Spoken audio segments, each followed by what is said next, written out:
Hey, welcome back to the MARR Army Rock Show. We've got Crashing Atlas. They're out of Columbia, Maryland, and they're a band we've been following for a while. Had an interesting encounter with them out in Wisconsin this summer. We'll talk about that a little bit later. But hey, guys, welcome to the show. How you doing? Thanks for having us, Rocky, for sure.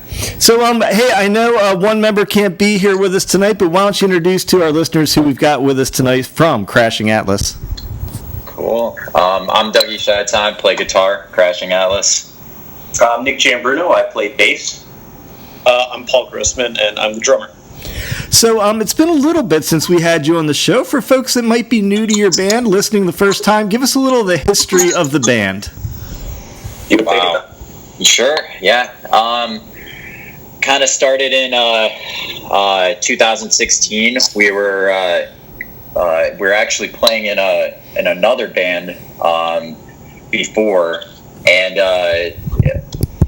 that band kind of fizzled out, and we kind of had this vision of having a female-fronted project type thing that we wanted to do, and it kind of started in a bedroom, and we just started writing some songs and not really thinking anything of it, and I guess people kind of caught on to it, and it kind of turned into more than just hanging in our bedroom just writing music. I mean, we've been through a lot of whirlwinds, a lot of ups and downs, a lot of lineup changes, but I feel like just now we just finally got it really, really locked in and tight, and we got a lineup now that includes this guy right here, Paul Grossman on drums, and Nick Giambruno, and we're ready to roll. So, hey, we've added your new tune, The Light, to our Golden Dozen. Congratulations on the release. Tell us a little bit more about the song, some of the particulars, where it was recorded, produced, all that kind of good stuff. Wow. Nick? Yeah, sure. So we work with, he used to play guitar with us. He's still kind of like an auxiliary member in that, his name's Felix, and he does a lot of the audio engineering production side of it. So the way a lot of the demos will kind of work out is we'll kind of get an idea together, and we'll kind of work with Felix to refine it. And once you kind of sit down in a studio environment, it's a little easier to kind of bring all the pieces together. So a funny story about the instrument for the light is something that we've had for, I think, over a year, that we've just been kind of sitting on, and we had some other ideas that didn't just quite fit. So we spent the past couple months all kind of writing on our own, and we're back in the studio, and we looked back and said, that was a really cool instrumental we had. Why don't we do something with that? So we worked with our good friend in Nashville, Eric Farnell, and we sat down and we started working on some melody ideas with them, and as the pieces just kind of came together, because I think this is probably the third time we've tried to write something to that song, and for some reason with the light, I don't know, it was just the people we had around us, everything just seemed to click, and it feels like the most Crashing Atlas song we've done to date. I like the way you said the most Crashing Atlas song we've done. That's a cool way to put that.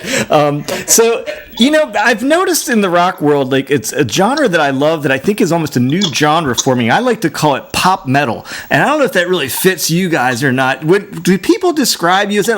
Bands like Bring Me the Horizon and, just down the road from you guys in Baltimore, Rise Among Rivals, has a lot of that pop feel, but yet with metal in it. Does that ring true to you guys at all?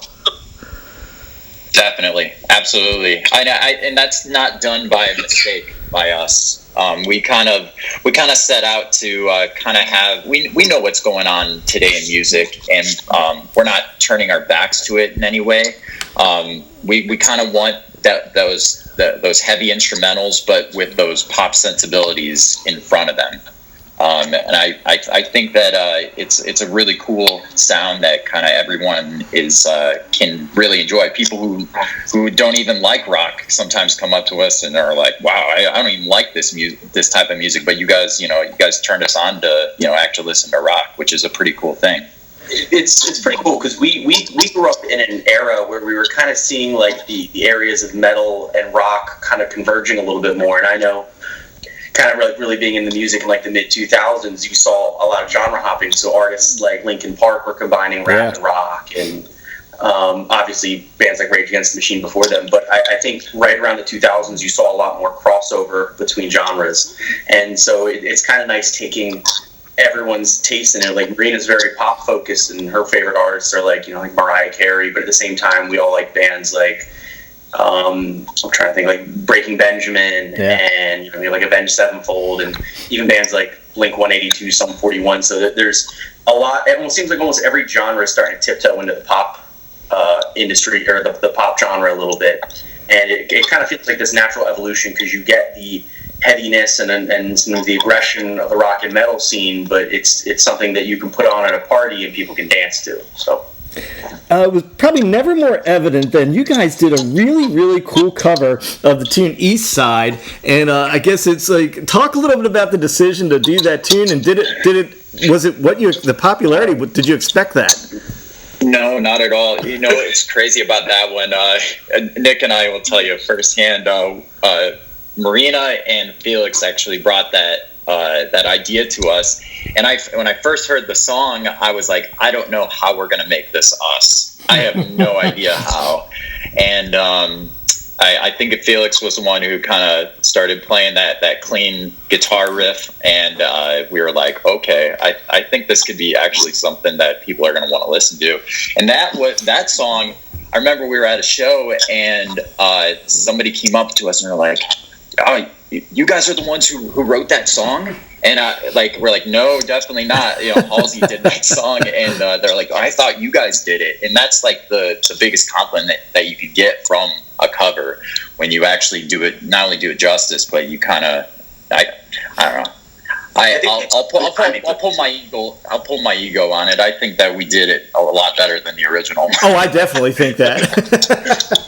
It's cool that you could take a song that maybe people in the rock music and like melodically the song it's a very good song, but it's nice to play something and have like people that are very kind of in the rock bubble be like, oh wow, that's cool. I didn't know that this song existed in the pop area, and vice versa too. Hopefully we got some like Halsey fans and Benny Blanco into our bubble too, and there's some like cross pollination there, and so maybe we were kind of like ideally pulling fans from both areas, which is always fun, and it's cool to be able to. There's so many bands that'll just kind of spit out the exact same version of the song as a cover, and this was a fun one because we were able to kind of rock it up, and it was a lot of fun to do. The video was fun too. It was like an abandoned runway we shot it at out in Laurel, and we were so worried like setting up our gear, like what if this isn't abandoned? And he comes like right well, honestly, with that, I actually wasn't even in the band at that point when they made that,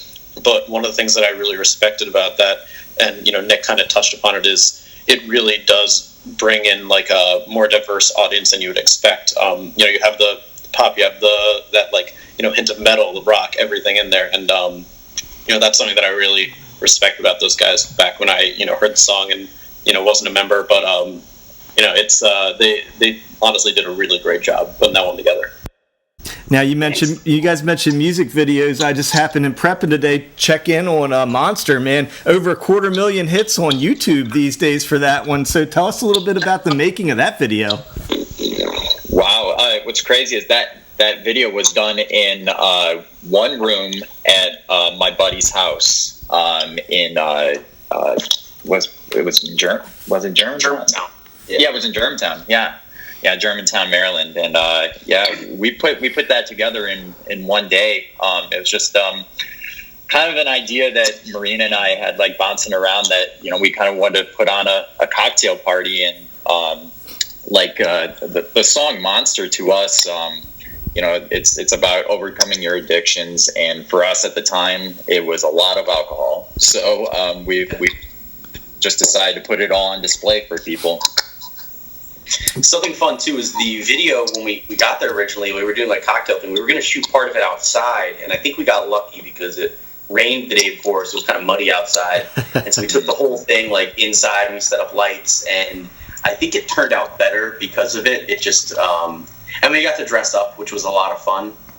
Felix got to wear a little bow tie, and we we got to play bartender and waiter, and it was a blast to do. Well, the last time I talked to you, man, it was such a surprise. I don't know why I didn't know you were at Rockfest, but that is literally, we travel the country doing this. Rockfest is our favorite music festival, and I know I asked you about it before, but for folks that may not have heard, tell me a little bit about your guys' experience at Rockfest. Oh, wow. Well, the first word, the first word that comes to mind is amazing, and then the second word is exhausting. And I'll say exhausting because as a band on one of the side stages, you're required to put on what was it, how many hour sets? It was 3 sets or something. Yeah, it was 3 50-minute sets throughout the day, and like there was, as soon as the main band got off stage, like you were kicking in. The first set was amazing. The second set, the adrenaline kicked in, but the third set, I can tell like from everyone, like we had no more gas in the tank, and so I mean you really have to be in shape and season to take on that gig. That's for sure. It was really cool because after the set, we got to hang out backstage for like Godsmack and Hailstorm, and I think for us, even aside from performing there, is we grew up listening to, like, I remember buying Godsmack, listening like Faceless and stuff when I was in like middle school or something, and to be able to kind of see the production behind the scenes and meet a lot of the people. Was just so cool to kind of see people that I grew up listening to and idolizing, and kind of seeing your name on a flyer. Just, you know, I'll be a lot smaller, but on the same flyer was pretty cool, and seeing how they operate was great. And I do know that Marina was really starstruck when Hailstorm got off stage, and they invited us to like walk down to their green room with them, like, and they were just chatting with us. They're like, "Oh yeah, we heard about you guys," and like, well, I was like, "What?" Like, she couldn't believe that. The Hailstorm folks are super nice folks. If for those listening and never met them, just top quality people, man. Absolutely. Speaking of that too, I thought what was cool about playing out, and this was our first show out in around there. I know Doug's from closer near Chicago, but just the people out there were awesome. Every single person that we talked to was just great, nice people, and I think since we're kind of been writing this year, I don't know if we're going to make it this year, but we're hopefully looking at, it'd be cool if we could do it next year. So I think hopefully that's something we're in talks with soon. Fingers crossed to see you guys out there again. You know, and in the history of that festival, I don't know if you know this or not, there are quite a few bands that played that brutal gig you played that open on the main stage next year. They have a history of doing that for bands, so fingers crossed on that one. Hey, any hope for a live show in the near future from you guys, or dare we say ever a tour? Yes, we actually do have a live show. February 15th, Fishhead Cantina. We are opening up for September Morning and Madam Mayhem. Oh, nice. That's Fishhead. It's a venue down just south of Baltimore for those listening that can be within striking distance of that area. Hey, one more thing I want to ask you is, two actually. Is the Light part of an EP or an album that's due to come out, or is it just standalone single? It will eventually be on a record coming out in 2020. We're toying with how many songs are going to be on that record. Mm-hmm. We've got a lot of ideas that we're bouncing around. But yeah, there will be a record that will be coming out here sometime in the spring. I think we're even shooting about trying to get back in the studio very soon, and maybe have something even before release another song or two before the EP comes out. So we hopefully want to keep consistently releasing material because it's fun to always have something to promote. So, hey, it's kind of cliche. I never usually do this, and if it stinks, I'll edit it out. But anybody care to make a New Year's resolution? This is the first show of it's New Year's week here as we air this show. So I'll give you a second to think, and if anybody would like to go first, any either band resolutions or personal ones anyone would like to share? Band resolution to get Crashing Atlas to finally get their first modern rock radio chart. Nice. Yeah, that would be great.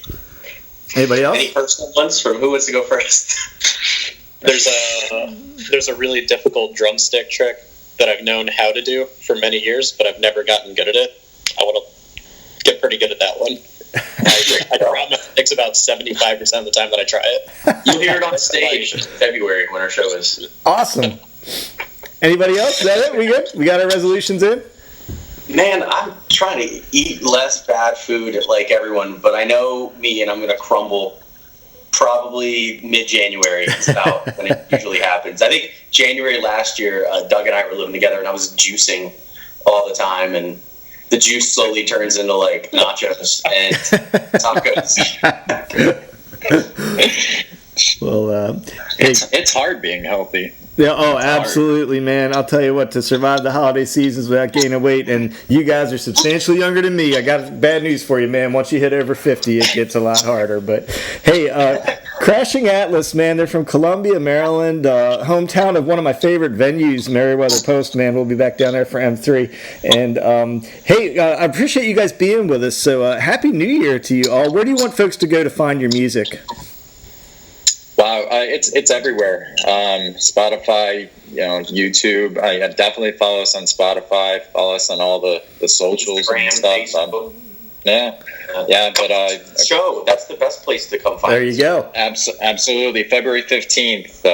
It's a Saturday, so everyone get your butts out to the show. It's going to be a really good one. And we're doing a lot of booking for the next year, so if you want to keep up to date on when we're coming to your town, check us out. Definitely follow us on all the social media. It's the best place to find out when we're playing. Hey, Crashing Atlas, everybody. Guys, thanks so much for being here. Absolutely, Rocky. Thanks for having us. Thank you.